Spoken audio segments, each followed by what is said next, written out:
Devenir woke. Devenir woke. Devenir woke. Devenir woke. Devenir woke. Devenir woke. Devenir woke. Devenir woke. Salut, moi c'est Géraldine Franck et vous écoutez un épisode du podcast Devenir woke. Le podcast qui témoigne de nos évolutions, de nos remises en question, qui raconte comment on a ouvert les yeux et le cœur pour voir les normes excluantes et les discriminations. Aujourd'hui, je reçois Morgane qui raconte comment il a fallu qu'une personne blanche meure pour qu'il prenne conscience des violences policières et du racisme de manière plus générale. Le projet du podcast, c'est de réussir à discuter de points sur lesquels on avait des œillères, de discrimination, de problématiques qu'on ne voyait pas, et puis on a pu évoluer, soit sur le long cours, soit parce qu'on a eu un déclic. Voilà. Comment on a évolué finalement, c'est pas très important. C'est vraiment de se dire qu'il y avait des discriminations dont on n'avait soit pas, soit que partiellement conscience. Et que c'est un peu genre dans Matrix, on a pris la pilule et puis une fois qu'on en a conscience, on en a conscience, quoi, tu vois. Ouais. Mais c'est pas un truc qui est instinctif, parce que l'idée de ce podcast, c'est aussi de se dire qu'en fait, la société est problématique, que c'est difficile de pas être problématique dans une société qu'il est, et que du coup, ça nécessite de s'éduquer, d'être ouvert à ces questions et de réussir à questionner ses propres biais, en fait. Et quand je t'en ai parlé, toi tu m'as dit « Oulala, moi j'ai évolué sur la question du racisme, est-ce que tu peux nous en parler ?» Oui. Ça s'est fait plusieurs fois. La question de racisme, elle s'est retrouvée imbriquée assez fortement aussi avec la question de violence policière. Du coup, il y a vraiment eu le premier passage où j'ai compris que les violences policières existaient. Le deuxième passage où j'ai compris que les violences policières étaient en grande partie un problème racial. Et la troisième partie qui se situe moins du côté de la compréhension intellectuelle que du côté de l'émotionnel, qui est que j'ai ressenti que c'était important. Du coup, en tout premier, le jour où j'ai commencé à croire aux violences policières, c'est-à-dire que quand t'es blanc et que t'es élevé en France, on te fait beaucoup. Enfin, tu sais que la police tue parfois des gens, tu vois. Ça fait partie du travail de policier, mais on t'apprend que ça fait partie des choses que les policiers font pour nous protéger. Que les policiers parfois tuent des gens en état de légitime défense, que les policiers parfois tuent des gens, mais c'était avant que eux-mêmes tuent d'autres gens. On te met toujours en avant des situations extrêmes dans lesquelles les policiers auraient agi parce qu'ils auraient craint pour leur vie, ou alors ils auraient fait ça pour sauver la veuve et l'orphelin, ou alors on te dit rien de spécifique, mais on te sous-entend que c'est forcément ça. Et comme tu baignes dans ce discours qui est que le policier, certes, il peut tuer parce qu'il a une arme pour ça, mais il ne le fait qu'en cas de nécessité. Et tous les films, toutes les séries produites sur la police aboutissent à cette même histoire, en fait, des policiers qui certes tuent, mais toujours avec une excellente raison, parce qu'ils ne pouvaient pas faire autrement. Du coup, cette histoire de violence policière, comme quoi les policiers tueraient des gens parce qu'ils sont juste racistes, en fait, elle est repoussée par la plupart des gens dans la population parce qu'elle ne correspond pas au narratif. Et donc j'étais complètement là-dedans, en mode, genre, certes un policier a tué telle personne, j'en entendais parler comme tout le monde dans les journaux, mais il avait sans doute une bonne raison. À la fin, au départ, on te dit il y avait telle ou telle bonne raison, la plupart du temps on te dit il y avait telle ou telle bonne raison, et ça finit par glisser assez subtilement vers un sans doute s'il avait une bonne raison, et au point que la présomption de culpabilité est toujours remise, et c'est dégueulasse quand il songe vraiment à la personne qui a été tuée. Et ceci, ça fonctionne que la personne tuée, ce soit un grand mec baraqué avec un passé de délinquant ou deux gamins de 12 et 11 ans. C'est toujours sans doute une bonne raison. Voilà. Et en ce qui me concerne, j'ai vraiment pris conscience du fait que parfois les policiers tuaient sans bonne raison, le jour où Rémi Fraisse a été tué. C'est un militant blanc qui a été tué lors d'une manifestation écologique. Et les œillères sont tombées d'un coup pour moi. D'un seul coup, j'ai ressenti que cette personne ne pouvait pas avoir été tuée pour une bonne raison. Je croyais quand on me disait que cette personne était innocente.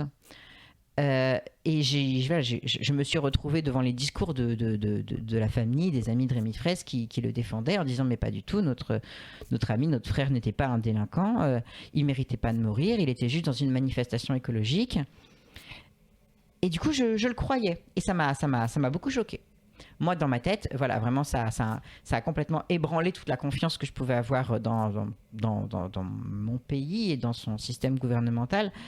Et genre, tu vois, en fait, le truc, c'est que j'étais pas de droite avant, j'étais communiste. Mais j'avais quand même confiance en mon pays, si on peut dire ça comme ça. Là, voilà, c'est tombé d'un coup. Du coup, voilà, c'était au début de ma vie d'adulte. Hein.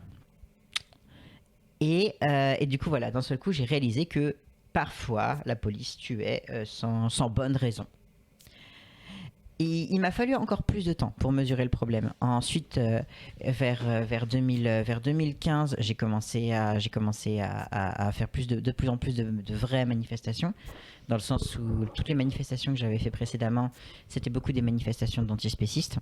Et les antispécistes ne mesurent pas vraiment à quel point ils sont épargnés de la violence policière. Je pense que les antispécistes réalisent pas comment la raison pour laquelle la police ne nous arrête pas, c'est pas qu'ils sont pas loin d'être antispécistes, c'est qu'ils ont un profond mépris pour nous et qu'ils ont 0% peur de nous en fait. Tout ce qui se passe en termes de couverture policière des manifestations antispécistes, c'est juste du folklore. Enfin, le mec il est limite là pour vérifier qu'on tombe pas en fait. Et du coup quand tu commences à faire des vraies manifestations, c'est là que tu commences à voir un petit peu, à avoir une visibilité plus claire sur voilà, la réelle violence policière. Du coup, il y a ça. Et à ce moment-là, du coup, je commençais à plus me renseigner, à savoir plus de choses d'un point de vue intellectuel sur la question des violences policières et tout.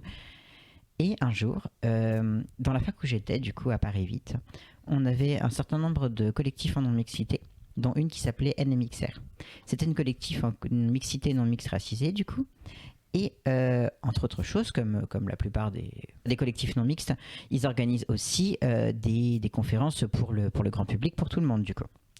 Et un jour, il y a eu ce truc où on reçoit les militants d'extrême gauche de Paris 8. Voilà, je ne sais pas qui d'autre a reçu ce message, mais en gros, ce groupe social-là, on reçoit un SMS pendant qu'on est en cours qui nous dit en substance, voilà, il y a un problème avec NMXR actuellement. Ils essayent de tenir une conférence dans la MDE, mais la MDE, la Maison des étudiants, a décidé à la dernière minute d'annuler leur conférence. Et on sait en fait qu'ils oseront pas nous virer s'il y a suffisamment de personnes blanches qui viennent s'asseoir à cette conférence, parce que ce sera pas pareil de nous virer nous que de vous virer vous. Du coup, on reçoit ce SMS relativement largement. Et on décide comme un seul homme d'aller poser notre cul sur des chaises à la conférence de NMXR avec tu sais, cette petite bonne conscience que tu te donnes en mode je fais du bon taf d'allié à finalement pas tant de frais que ça. Du coup t'es content de toi, tu viens poser ton cul à une conférence et c'était un peu étonnant ce jour-là parce que basiquement c'était ma première conférence sur l'antiracisme. Et je me suis un peu retrouvée piégée à une conférence sur l'antiracisme dans le sens où genre j'avais pas prévu d'y aller. Moi j'avais prévu de gagner mon cookie d'allié à peu de frais en posant juste mon cul sur une chaise. Ça a très bien fonctionné d'ailleurs. Hein. Le service de sécurité de la fac n'a pas osé virer des étudiants blancs en train d'écouter une conférence. Et du coup on avait passé 1 heure à écouter un mec parler de violence policière dans les quartiers. Et le mec commence une phrase. Il commence à dire... c'était pendant la période de Nuit debout, donc du coup où les violences policières étaient en cours d'intensification à Paris. Et il commence à dire les militants de gauche ont l'impression que les violences policières, ressentent que les violences policières sont en train de s'aggraver. Et là j'ai hoché la tête en mode oui, c'est vachement en train de s'aggraver, les violences policières c'est de plus en plus grave. Mais en fait, ce que vivent actuellement les militants, c'est juste une fraction de ce que les gens des quartiers vivent depuis des dizaines d'années. Et ça m'a frappé parce que c'est visiblement vrai. Et genre c'est vrai dans le sens où je le savais, mais j'avais pas connecté. On était à ce stade, voilà. Genre, il y a eu une très longue période de ma connaissance sur l'antiracisme où j'avais les infos en vrac, je connectais rien. Voilà, je savais. Ça fait partie du fond de connaissances que tu as quand tu es d'extrême gauche, tu vois. Tu sais par exemple, voilà, tu sais à peu près ce qu'est l'intersexuation, tu sais à peu près quel est le problème avec les mutilations des bébés intersexes. Mais c'est vrai que souvent tu n'y penses pas trop. Tu sais à peu près comment fonctionne, quel est le problème avec le racisme, tu sais à peu près quelles sont les dynamiques, mais voilà, pareil, tu n'y penses pas trop, tu fais pas des liens, ça fait pas partie de ta réflexion non plus au jour le jour. Et du coup, voilà, j'ai connecté d'un coup et j'ai réalisé d'un coup que ce truc qui me semblait grave et inquiétant depuis basiquement 6 mois était en fait grave et inquiétant potentiellement dans la vie de certaines personnes depuis toujours. Et il a dit aussi cette phrase qui était les militants Antifa sont pourchassés par la police pour ce qu'ils font, tandis que nous sommes maltraités pour ce que nous sommes. Voilà, oui, voilà. Et la différence d'injustice, elle saute aux yeux. Enfin, c'est très différent parce que quand tu es Antifa, tant que tu dépasses pas certaines limites légales, en fait, qui vont en fait très loin, quand tu es blanc et de classe moyenne, tu rentres chez toi, t'es plus Antifa. Tu rentres chez toi, t'es juste chez toi, tranquillou. Alors qu'en fait, quand t'es racisé et que potentiellement t'habites dans un quartier où c'est en majorité des gens issus de l'immigration qui habitent, tu rentres chez toi, t'es toujours en danger. Et c'est particulièrement frappant dans les quartiers d'immigration où tu vois que genre la police elle tourne en permanence. Elle habite ici en fait. Mais donc là c'était vraiment la partie vraiment strictement intellectuelle où j'ai commencé à réaliser du coup que les violences policières étaient pas du tout nouvelles en fait, qu'elles étaient graves et régulières et que ça faisait en fait voilà genre j'ai perçu vraiment ce narratif et j'ai perçu ce jour-là que si j'avais compris les violences policières le jour de la mort de Rémi Fraisse, c'est parce que c'était la première fois que j'entendais parler du fait que la police ait tué un blanc. Et le jour où tu réalises ça, tu te dis putain, je suis fucking raciste en fait. Genre il a fallu que la police tue un blanc pour que j'accepte qu'elle tuait des gens. C'est dingue. C'est peu de dire que je n'étais pas parfait. J'ai encore sensiblement la même année, sans qu'on ait jamais formulé les choses clairement, je pense que j'ai perdu une amie parce que j'étais un peu trop islamophobe pour elle. Du coup, voilà, on était loin de la perfection, tu vois, quand même, de mon point de vue. Genre, j'étais clairement pas l'alliée la plus fréquentable du monde, tu vois. Et il y a eu ce truc qui est arrivé quelques années après, du coup, pas du tout au même moment, qui est arrivé quelques années après, qui est que dans le milieu militant, j'ai eu une grosse dispute avec un homme cis. Un homme cis blanc de classe supérieure, hétéro, enfin, alors, quelqu'un qui a tout, tu sais. Mes réflexes de pensée, c'est souvent ceux du milieu antispéciste, parce que c'est là-dedans que j'ai passé les 10 premières années de ma réflexion politique avant d'en avoir accès à aucun autre.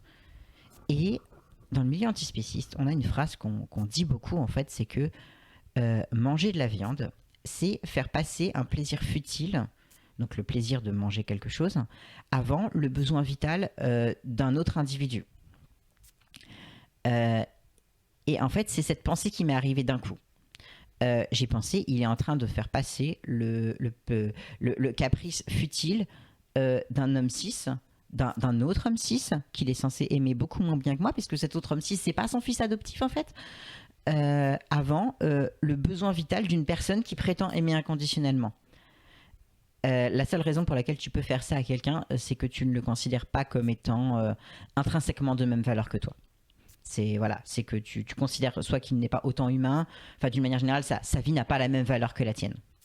Donc voilà, ça m'a frappé d'un coup et c'est une façon de penser qui vient de l'antispécisme en fait. J'ai pensé, voilà, il a fait passer mes besoins vitaux après les caprices d'un homme parce que certaines personnes valent moins que d'autres dans sa tête.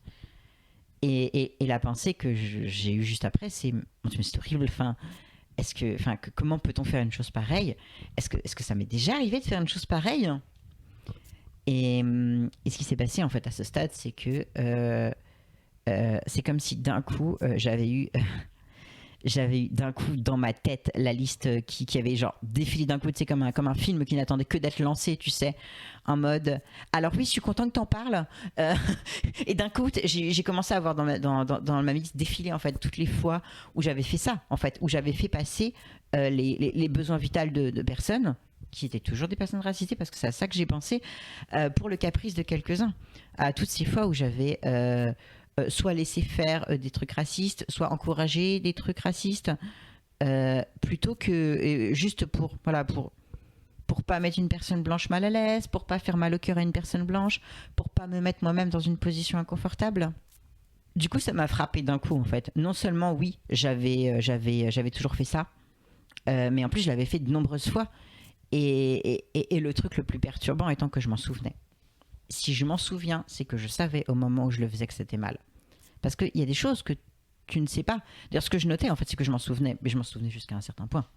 Je m'en souvenais pas pour l'éternité. Je m'en souvenais jusqu'à un certain stade où, genre, les archives clairement s'effaçaient dans ma tête, tu vois. Comme si, à ce moment-là, j'étais en fait tellement raciste que je n'étais pas capable de me rendre compte que je l'étais. J'ai fait ce qu'il m'a fait, c'est-à-dire que je considérais que la vie d'autres personnes était tellement moins importante que celle d'autres que je ne considérais même pas qu'il y avait un problème avec ce que j'avais fait. Moi, j'ai l'impression que je sais à quel moment je m'arrange avec ma conscience. J'ai l'impression que je sais à peu près toujours le moment où je suis en train de pousser ma conscience dans un coin et d'être en mode on verra ça plus tard, je décide de ne pas y penser. Et plus tu le fais, plus c'est facile. Le truc, c'est que plus tu le fais, plus c'est facile de faire taire la conscience, mais il n'y a rarement aucun bruit. Le simple fait que je me souvienne de quand j'avais dit, fait, laissé faire, encouragé des trucs racistes, toutes ces fois où j'ai dit non, mais c'est parce qu'elle est folle. Enfin, voilà, c'est ces trucs horribles en fait. Si je m'en souviens, c'est que je savais ce que j'étais en train de faire. J'ai ressenti de plus en plus le problème. J'ai ressenti que ce que je croyais savoir, je ne le savais finalement pas en fait. Le truc, c'est qu'à ce stade, j'étais quand même suffisamment éduquée par l'extrême gauche et tout son milieu pour savoir que s'il y a bien quelque chose qui ne se fait pas, c'est d'aller demander du care ou de l'éducation auprès des personnes racisées. Je savais ces choses-là. Du coup, j'ai commencé à en parler autour de moi à mes amis blancs. En mode, j'ai réfléchi à tout ça, j'ai réalisé à quel point j'étais raciste. Et la réaction quasi unanime de la plupart de mes amis blancs, ça a été de me répondre « mais pas du tout.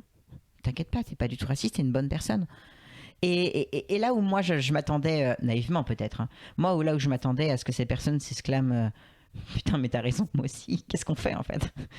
Quand est-ce qu'on arrête? Comment on arrête? La plupart des personnes blanches m'ont juste dit mais non, ne t'inquiète pas, fais-moi un gros câlin, ça va aller en fait. Et j'ai vécu ça des centaines de fois depuis que j'ai commencé. J'ose même pas parler d'engagement antiraciste. Genre ma principale victoire dans mon engagement antiraciste, c'est encore d'avoir invité des personnes racisées quand j'organisais des cycles de conférences.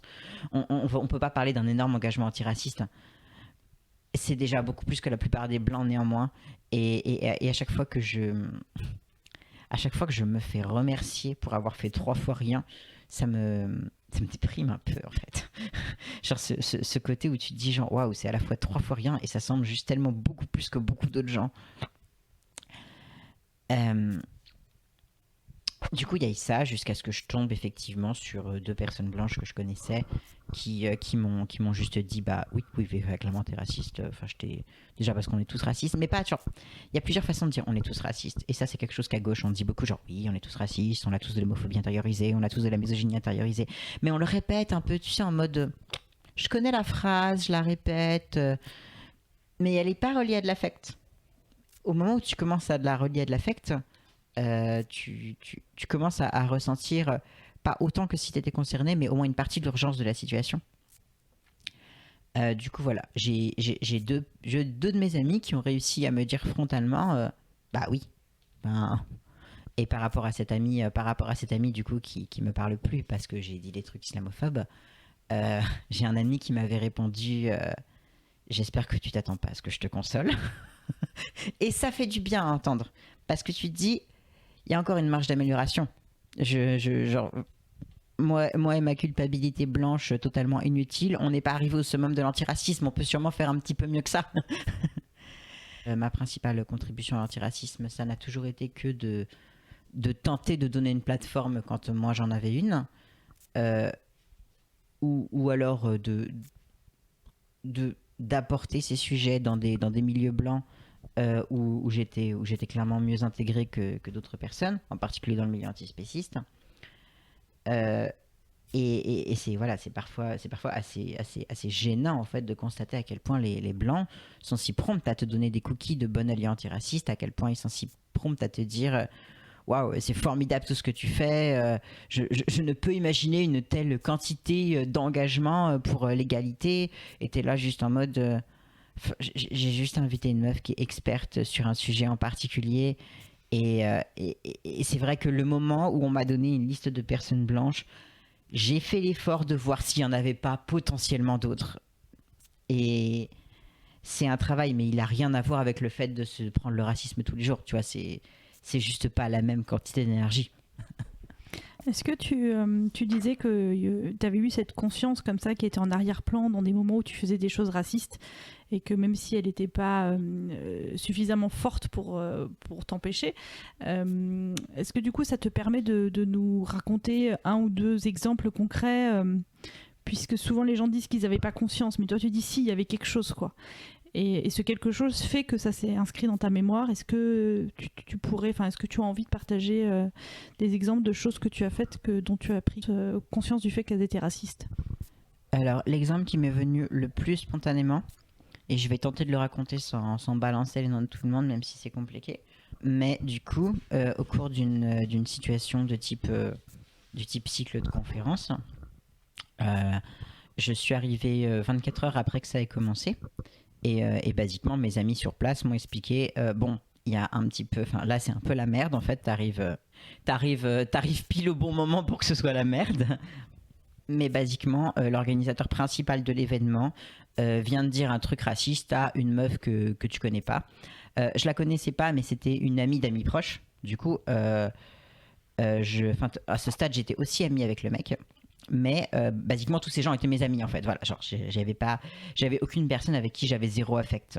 Et basiquement ce que le mec a dit c'est pas du tout, je suis pas raciste, comment osez-vous dire que je suis raciste après tout ce que j'ai fait pour l'antiracisme. Et quand il a dit ça, juste ça m'a semblé parfaitement évident que c'était lui qui disait la vérité, que cette meuf elle était paranoïaque, trop sensible, ce truc habituel en fait. Genre les femmes noires toujours en colère, jamais contentes, toujours en train de chercher la petite bête alors que toi tu pensais pas à mal, t'as quand même le droit de te demander comment sont ses cheveux. À ce stade je ne sais pas ce qu'il a dit de raciste ou j'ai oublié, peu importe, à ce stade c'est un point de détail en fait parce qu'il en a dit largement d'autres après coup. Mon premier réflexe a été de prendre son parti à lui et de m'occuper de lui, de lui donner du care à lui parce qu'il était terriblement affecté d'avoir été traité de raciste. Et j'en voulais à cette meuf de lui avoir fait si mal au cœur, de l'avoir blessé lui en fait, c'est ça, c'est lui qui était blessé et c'est lui qui avait besoin de consolation. À ce stade-là, je l'ai pas cru, mais en plus de ça, j'ai été lui le soutenir, j'ai été lui donner du care. Mais en plus de ça, quand il a fallu raconter cette histoire, parce que évidemment, tu penses bien que quand il se passe des drames pareils, tout le monde demande ce qui se passe. J'ai adopté rapidement une version très, très simple du genre alors basiquement c'est une meuf complètement folle qui est toujours en train de se plaindre de tout, juste elle est complètement paranoïaque alors que chacun sait que jamais ce mec ne dirait quelque chose de raciste parce que c'est beaucoup trop bien, c'est beaucoup trop une bonne personne. Ce qui est à la fois genre le narratif classique, du coup les gens étaient ravis que je leur serve ce narratif classique et eux-mêmes me croyaient facilement. Tout ça semble extrêmement crédible en fait, tu vois, genre la meuf que personne connaît qui vient juste de débarquer, qui prétend que le mec qui est là depuis toujours est en fait raciste, genre c'est dingue, tu vois, genre au contraire tout le monde aime ce narratif de la meuf qui est juste basiquement complètement folle, tout le monde aime les meufs folles, c'est une bonne histoire, tu vois, c'est pour ça qu'on nous la raconte en permanence, c'est qu'elle marche bien. Du coup j'ai colporté cette histoire. Et je l'ai bien colporté pendant de bonnes années, tu vois. Néanmoins, le soir même, en fait, ce qui se passe, c'est que en arrivant, c'est pas le mec qui m'a raconté cette histoire, c'est ma pote et la meuf du coup, qui m'en prend premier, dit en mode, là, on va s'isoler un peu dans la chambre, on te raconte ce qui s'est passé en fait.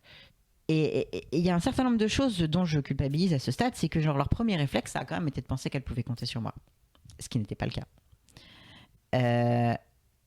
En plus, t'es censé spontanément, je veux dire, c'est un biais que tout le monde a, t'es censé croire en priorité la première personne qui te parle. C'est un biais que la plupart des gens ont, c'est pour ça que les agresseurs sexuels passent leur temps à raconter partout qu'ils ont violé des gens, parce qu'ils savent que comme ça, tu prendras leur version comme point de référence, et que ensuite tu considéreras que tout ce qui a été potentiellement ajouté, ce sera une preuve que la meuf elle est folle, blablabla. On revient toujours à cette histoire de meuf folle de toute façon. Du coup, Attends, je suis pas sûre d'avoir bien compris. Tu dis que les agresseurs sexuels, ils disent qu'ils ont violé ? Il y a une brochure qui s'appelle Petit guide de survie face aux agresseurs sexuels en milieu militant. Et dans le milieu militant, donc nos milieux militants, quand des informations sont impossibles à cacher, la manière d'agir des agresseurs sexuels en milieu militant, c'est de raconter eux-mêmes l'information. D'aller dire... Oui, alors, c'est vrai qu'une fois, j'ai un peu merdé avec cette meuf. J'ai peut-être un petit peu outrepassé le consentement, mais j'étais jeune, j'étais bourrée, j'étais fatiguée. Enfin, suite logique, tu vois. J'ai beaucoup changé maintenant. Mais du coup, en te racontant eux-mêmes leur première version, t'es tenté de... Déjà, le mec, il commence direct par... je suis parfaitement honnête, je te raconte tout, je culpabilise énormément. Et du coup, t'as ce réflexe normal, en fait, de croire en premier la première version que t'as entendue, d'autant plus si elle est suivie de tout un tas de trucs qui s'apparentent à du remords, tout ça. C'est pour ça que le mec, il peut commencer à te raconter... oui, un jour j'étais bourré, j'ai pas compris ce qu'elle avait dit, c'est vrai que c'est un petit peu ma faute et tout, je suis pas bien déconstruit. Et quand ensuite la meuf elle t'explique, mais pas du tout, en fait ça arrivait 500 fois et puis en fait il savait très bien qu'à chaque fois qu'il buvait il y avait des problèmes. Toi t'es en mode elle exagère un petit peu quand même, pourquoi elle l'a pas quitté, blablabla. Et du coup voilà, c'est vraiment une méthode, j'ai un peu envie de dire, c'est la méthode principale des agresseurs au milieu militant quand ils savent que l'histoire ne pourra pas être tue. Quand l'histoire peut être tue, évidemment, elle est tue. Genre, si tu peux ne pas la raconter, tu ne la racontes pas. Mais dès le moment où elle commence à être trop publique, la stratégie, c'est toujours de la raconter en premier, en fait. Et du coup, voilà, le premier réflexe d'une personne, c'est censé être de croire la première version qu'il entend. Ma première version, ça a été celle de la meuf racisée. Et néanmoins, j'ai quand même pris le parti du mec. Et en fait, le truc, c'est que j'étais censée dormir dans leur chambre, à cette meuf et à ma pote. Et en fait, le soir même, j'ai changé de chambre. Mais en fait, tu vois, genre, j'ai changé de chambre parce que j'avais honte, en fait. Et personne m'a demandé de me justifier sur pourquoi je changeais de chambre. Et du coup, j'ai pas eu besoin de formuler les choses à voix haute, tu vois. Et ça, c'est un peu le piège des fois aussi. Tu vois, comme personne te demande d'explication, t'as pas besoin d'en donner. Mais je me souviens, tu vois, de ce sentiment de honte que j'ai ressenti, qui a fait quand même que, basiquement... J'avais plus envie de croiser son regard à cette meuf, tu vois. Parce que je savais que ce que j'étais en train de faire, c'était pas bien. Il y a parfois régulièrement des gens avec qui je suis entrée en conflit et que j'ai pas eu de problème à croiser après et que j'ai eu d'autant moins de problèmes à croiser après que je savais que ma présence les faisait chier parce qu'on était en conflit. Genre voilà, du coup, j'ai pas en soi de problème avec le conflit. Enfin, personne n'aime le conflit, tu vois ce que je veux dire. Mais j'accepte le conflit. Mais là, j'ai pas cherché le conflit parce que je savais que j'avais tort, en fait. Et ce truc qui est le moment où je suis partie de la chambre, du coup, je considère que c'était un peu un aveu à moi-même qu'il y avait un problème. C'est intéressant ce que tu me dis parce que je repense à un propre truc raciste que j'ai fait. Et parce que dans un premier temps, quand tu m'as dit ouais, t'as quand même une petite conscience qui te permet de savoir que t'es en train de merder, je me suis dit oh, pas toujours. Et en fait, si, parce que ça a fait écho et je l'avais un peu occulté évidemment. En fait, j'étais en lien avec une militante antiraciste. Je la connaissais pas très bien. On s'était croisé à un événement antispéciste. On devait être toutes les deux intervenantes. Et puis bon, finalement, ça s'était pas fait.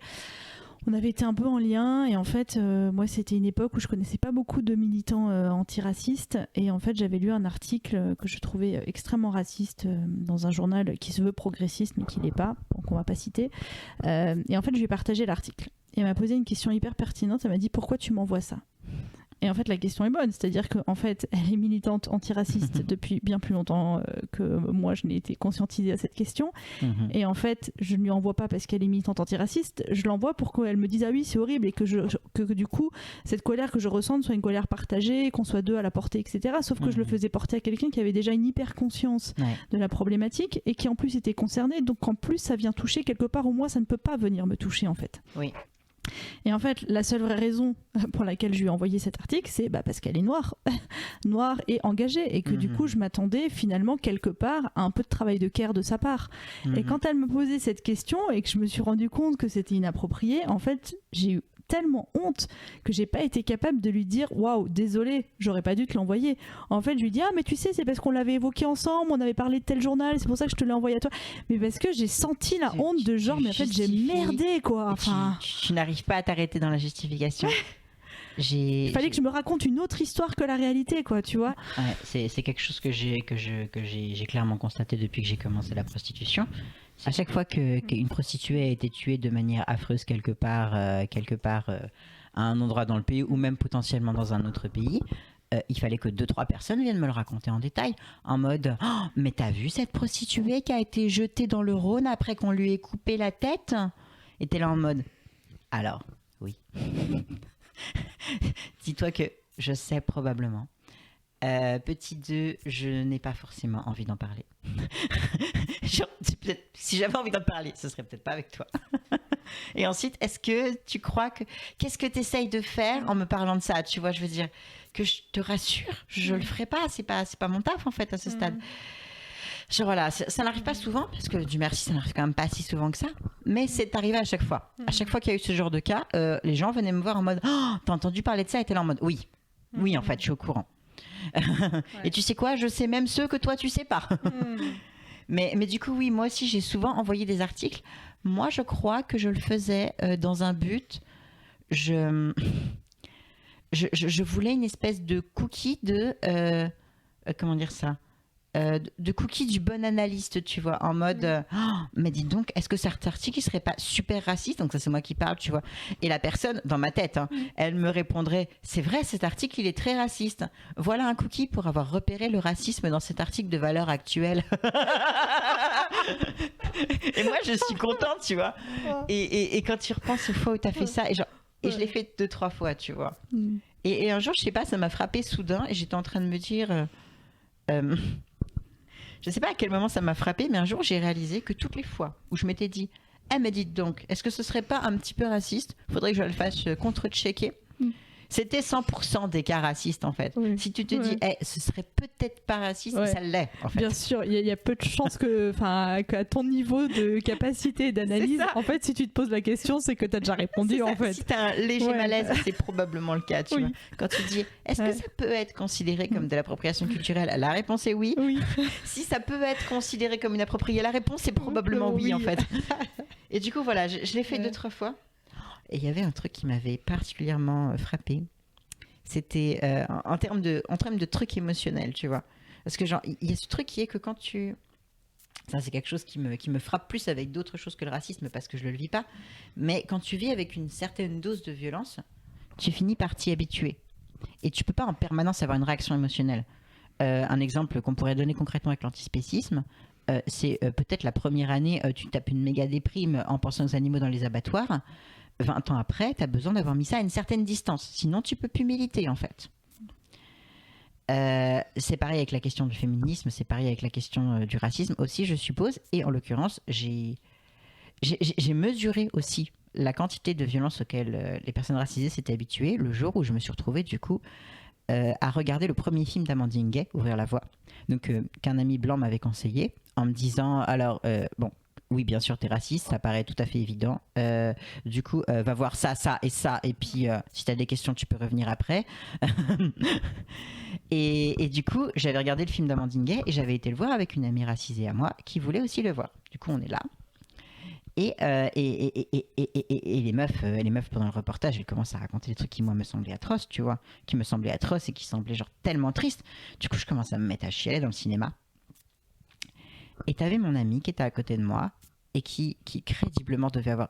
Genre, ça ne la surprenait pas, ces choses-là, tu vois. Et elle était en train d'envoyer des SMS qui étaient basiquement du type mon chéri, tu penserais acheter des bananes ce soir parce que j'aimerais bien manger un banana bread. Et donc, ça faisait à ce point partie de son quotidien que ces histoires de violences policières, de frères tués par la police, tout ça, pouvaient se conjuguer avec un banana bread parce que le quotidien revient toujours. Finalement, elle avait atteint ce point où elle avait digéré ça, alors que moi j'étais en train de pleurer devant. Et qu'elle pouvait être en mode, c'est ça, elle pouvait gérer les violences policières et le banana bread intellectuellement, les deux en même temps. Ouais. Et c'est vrai que c'est difficile à gérer ça, parce que quand il y a des gens qui découvrent des sujets et qui savent que toi tu les connais déjà, ils viennent te voir avec parfois cette espèce de trop-plein émotionnel qui est celui lié à la découverte et à la compréhension d'un phénomène, alors que toi effectivement tu l'as déjà dépassé en fait. T'as une hyper conscience, et cette hyper conscience évidemment évidemment, au début, elle te bouleverse, elle t'attriste, etc. Mais tu peux pas rester dans cet état émotionnel intense constamment. Donc forcément, il y a un moment donné où ça veut pas dire qu'il y a plus rien qui touche, mais tu prends un peu de distance, et heureusement, parce que sinon c'est invivable.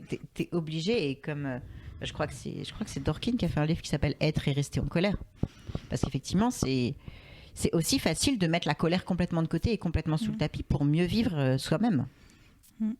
En particulier sur la question du féminisme, où c'est extrêmement difficile de ne fréquenter aucun homme, ne serait-ce parce qu'ils sont partout, putain.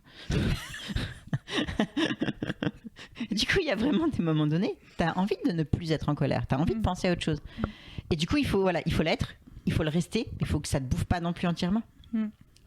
Et voilà, et cette situation de mon ami en train d'écrire tu penseras acheter des bananes s'il te plaît à son petit copain blanc, c'était exactement ça. C'était une personne qui avait déjà fait ce travail de digestion que moi-même j'ai fait vis-à-vis du féminisme, et ça m'a permis de mesurer effectivement cette chose.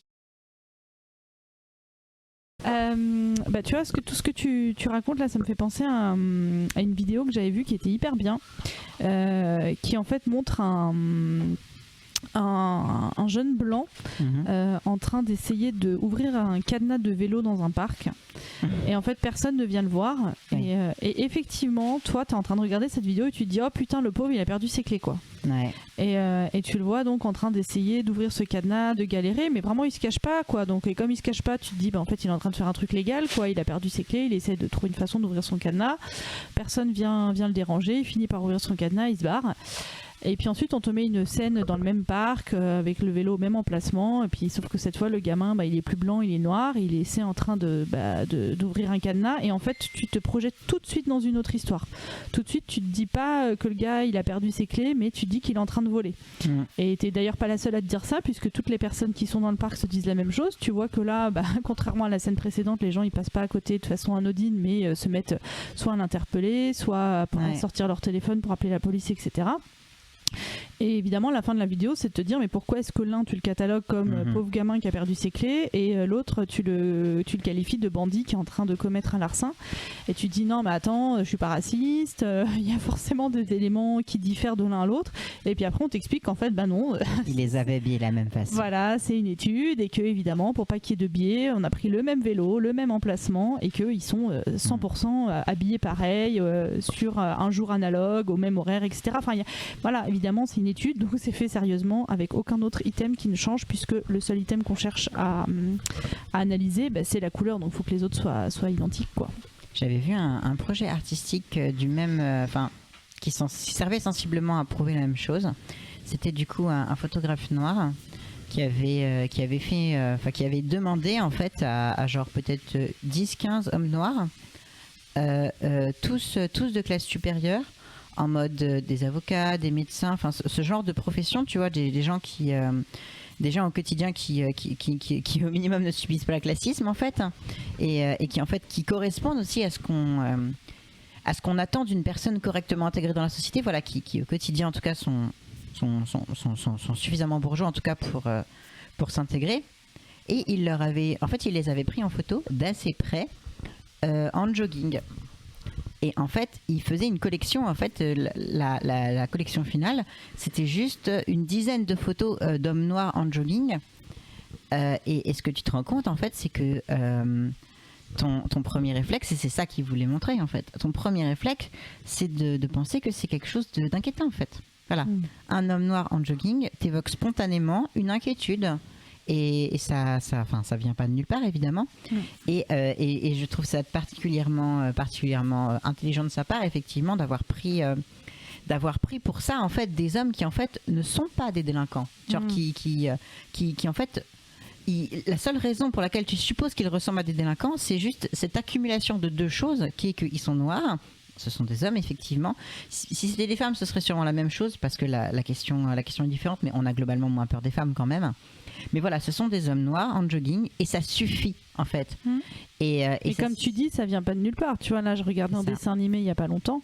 Et en fait, bon, il était pas terrible, mais c'est pas ça la question. Mais c'est surtout, évidemment, je me suis dit, bon, c'est un dessin animé qui est récent.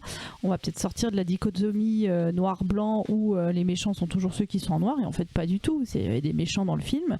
Et en fait, on te fait croire que c'est des méchants, d'abord, dans un premier temps, parce qu'ils attaquent. Et après, on se rend compte qu'ils attaquent parce qu'en fait, ils se sont fait voler quelque chose. Et à partir du moment où on te donne cette clé de compréhension, où en fait, c'est pas des vrais méchants, c'est juste un peuple qui essaie de récupérer quelque chose qui lui appartient, en fait, tu te rends compte qu'ils se sont cachés dans des habits qui font peur et qui sont noirs. Et en fait, après, l'habit s'ouvre et à l'intérieur, t'as une petite étoile de mer orange. Et là, tout d'un coup, tu te dis, ah, mais en fait, ça peut plus être des méchants puisqu'en fait, ils sont petits et orange. Je vois le film, ouais. Et donc, t'as vraiment cette association d'idées de genre grand, baraqué, noir ou peur et petit, orange, gentil. Et en fait, t'as plus besoin d'explication, c'est-à-dire que la représentation suffit. Il est gentil. Voilà. Et c'est un dessin animé. Du coup, tu as beaucoup de choses qui sont acceptables dans le dessin animé, mais il n'empêche qu'ils ont trouvé aussi tout à fait OK d'utiliser ce code-là. C'est vrai que j'ai vu ce dessin animé, du coup, et ça m'a pas... j'ai pas du tout vu la lecture raciste à ce stade, mais tu as raison, elle est parfaitement évidente. Quand la machine s'ouvre et que tu comprends que, effectivement, ces personnes-là sont effectivement des tout petits animaux qui en plus ont des très bonnes motivations, d'un seul coup, genre, vous voyez ça, tu les vois et soudain tu sais qu'ils sont innocents. Voilà. Ils sont plus noirs, du coup ils sont innocents. C'est ça, ils sont tout petits, tout blancs, enfin. Pas tout orange en l'occurrence. Mais ouais, c'est assez choquant et du coup ça marche toujours comme ça. Et ce truc de photo, du coup, elle permet effectivement de mettre, enfin de contrecarrer un petit peu cet argument qui est mais non, mais je suis pas raciste, c'est juste que j'aime pas les racailles, c'est juste que j'ai peur des gens qui sont mal intégrés dans la société, parce qu'en fait ce n'est pas le cas. Ce sont juste voilà des hommes noirs qui peut-être entre 8h et 9h du matin vont dans leur salle de sport climatisée en fait, et ils vont pas le faire en costard parce que personne ne fait ça en fait. Je veux dire, ou alors ils font un jogging, enfin genre voilà, ils font ce truc qu'on est censé faire quand on est riche et parfait, tu sais. C'est-à-dire qu'ils font un peu de yoga, puis ensuite ils font un peu de jogging, puis ensuite ils boivent un smoothie. Mais en fait, ce truc de personnes riches et parfaites, c'est dangereux pour eux. Genre tu sors de ta salle de sport en jogging juste avant d'aller rejoindre la société que tu as montée tout seul à la force de tes petites mains, et ben même là tu risques de te faire tuer par la police quand tu es un homme noir. Tu me disais que tu avais des idées de ressources à partager sur cette question-là, puisqu'effectivement, un des points que tu as abordé aussi précédemment, c'est de dire qu'en fait, la question de la pédagogie ne doit pas être portée par les concernés, parce qu'ils ont déjà assez de taf et subissent déjà suffisamment de choses. Donc toi, qu'est-ce qui t'a pu t'aider? Qu'est-ce que tu conseilles comme... Déjà, ce qu'on dit souvent, c'est qu'effectivement, il y a beaucoup de choses qui ont été écrites avant, et que du coup, c'est extrêmement rare que tu aies vraiment besoin d'une personne pour t'expliquer quelque chose, dans le sens où beaucoup de documentation a déjà été écrite et faite. Il y a une page Facebook qui s'appelle Déconstruisons le privilège blanc ou un truc comme ça, qui est donc tenue par des blancs et qui a une longue collection de liens aussi et qui fait aussi beaucoup de pédagogie, justement parce que pour prendre un peu cette charge de la pédagogie. Ça paraît un peu trivial, mais j'ai l'impression d'avoir appris beaucoup de choses, mais en consommant en fait de la culture populaire qui n'était pas du tout à ma destination en fait. Et par exemple, en regardant des séries qui sont conçues pour le public afro-américain, il y a des thèmes qui, par exemple, on en parlait il y a l'instant, les violences policières, c'est un thème qui est absolument toujours abordé. Comment t'expliques à tes enfants que la société est raciste et que les policiers sont dangereux, même dans une optique où tu essayes, comme la plupart des séries familiales, d'enseigner aux enfants l'obéissance, la sagesse, tout ça. Tu vois, les séries familiales n'enseignent jamais aux enfants à devenir des délinquants. Ils enseignent toujours à leurs enfants, aux enfants, que les parents ont raison et que les parents sont sages. C'est des bons parents dans les séries américaines familiales. Et malgré tout, il y a toujours cet épisode sur les violences policières qui est totalement absent des séries des séries qui ne sont pas pour la communauté afro-américaine. Mais c'est plus simple d'apprendre des choses de cette manière-là que à la hard méthode, j'ai envie de dire, en lisant Bell Hook. Bien sûr, il faut lire Bell Hook aussi. De plus ressentir les choses et la gravité que ça peut avoir à chaque instant dans leur vie, plutôt que juste avoir la connaissance intellectuelle que globalement, à l'extrême gauche, on a en fait. Parce que on sait, mais on ressent pas beaucoup. Eh ben écoute, j'ai envie de terminer sur cette phrase. Hein. On sait, mais on ressent pas beaucoup. Alors je pense qu'il n'y a pas tout le monde qui sait, mais en tout cas, tu mentionnes bien le fait que les deux sont importants. C'est pas exclusif l'un de l'autre. C'est à la fois une question de savoir et aussi une question d'empathie, c'est-à-dire de pouvoir se remettre à la place de l'autre et essayer d'essayer de comprendre ce que cette personne ressent. Oui, je pense que la plupart des discriminations tiennent sur la croyance que certaines personnes valent plus que d'autres. Et c'est dur en fait d'identifier cette croyance et c'est ensuite très dur d'en sortir. Merci Morgane. Merci à toi.